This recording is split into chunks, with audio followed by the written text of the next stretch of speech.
Yeah, take this one too! Are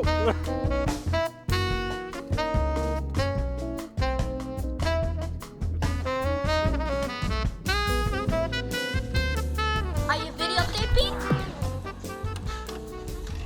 Yeah, you are! This is a long overdue video. I just sold the GH6, a couple weeks ago, maybe a month ago, and I bought a new camera, a photo-centric camera, which I've kind of been using as both a street photography and travel camera. I still got my BGH1. I kind of dabbled back and forth between selling it, keeping it. Okay, the main reason why I sold my GH6 is because I've been really downsizing my equipment. I haven't shown it yet, and you know what? I'll bust it out here. This here is the Olympus Pen EP7. It's actually the first OM system camera that they ever released that came out back in I think 2022, if I'm not wrong. This has been awesome. I have had it for about a month or two, and it's so much fun, and it takes great photos, and actually takes pretty good 4K video. I've been playing around with this footage as well. I'm trying to really minimize my equipment, and I found myself spending less time taking photos or taking videos because of the work it takes to edit, to color grade, and the process, the storage, and honestly, I just want to capture memories. This past year, I guess the last 6 months, I got married to my wonderful, beautiful wife. She's been in some of my videos. I want to spend less of that time in the post process and really just want to spend more time capturing moments and memories. I don't want to lug a lot of gear with me anymore, so I sold my GH6 because it's kind of big.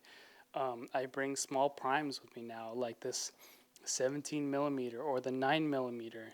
I also picked up a 25 millimeter. I haven't used a lot of the native micro four thirds lenses. Now I am, because I just want to take less equipment with me, but I want the quality. And these lenses are awesome. I might do a video on them a later time. I also got my Action 4. It's got tons of flexibility in the footage, and I could get moments, capture moments. I can get really good footage. I could take it everywhere with me, and I don't really have to worry about it. It's strong, and you know what? It's easy to use, and I'm not worrying about what lenses to bring. I just bring a few batteries and maybe a tripod or whatever, but that's it.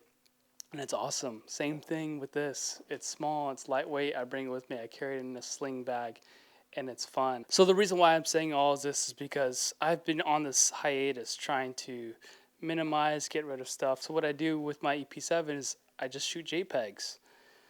And the nice thing, or the reason why I wanted to get this, is because it has the built-in color profiles similar to the Pen F and the OM3. It's great. And I feel more like creating and less about worrying. All this brings me down to Dehancer. Dehancer reached out to me, and they told me about their plugin. I've been using their plugin for a little while. For those of you who don't know, Dehancer is a film emulation plugin. Mostly, I am only using it on DaVinci Resolve. And this is kind of going back into what I was saying earlier about minimizing. What I like about Dehancer, as someone who is mostly filming family content, I'm filming my trips with my friends, my family. I don't want to spend a whole lot of time color grading because I'm not a colorist and I'm not great at it. Dehancer helps reduce my node tree, so I'm not using all the different, white balance, exposure, so on and so forth.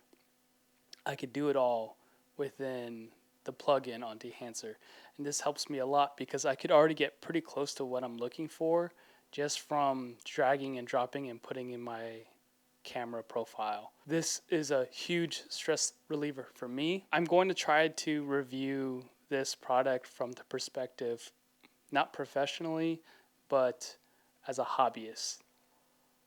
This is sort of the environment that I'm moving into with these smaller cameras like this.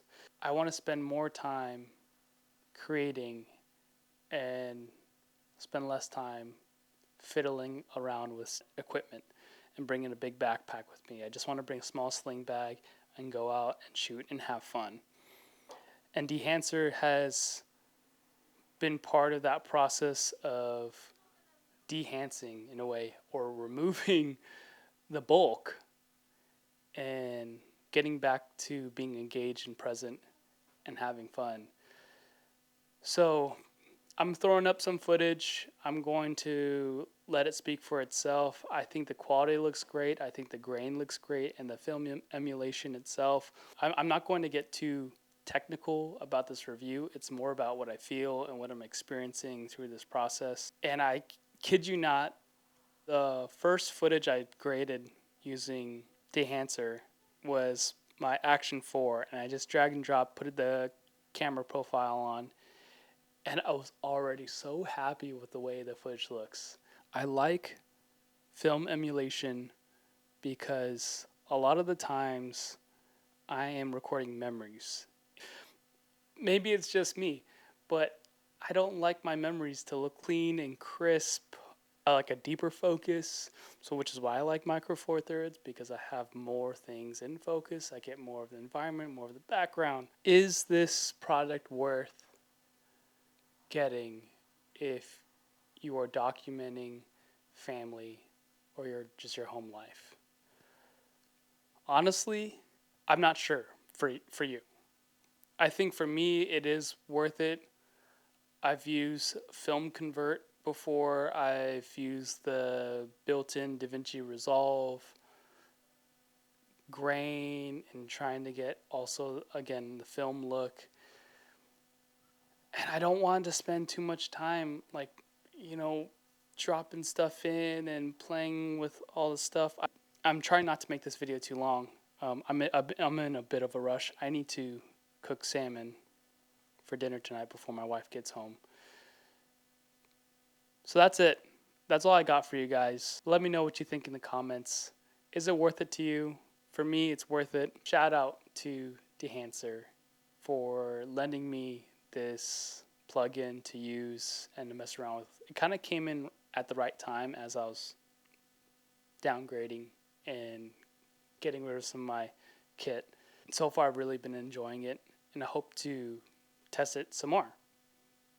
There's other videos out there going in more depths about how to use or the attributes of the plugin, but really, for me, I just want things simple, and Dehancer definitely helps me keep things simple. I'll catch you guys in the next one. Peace.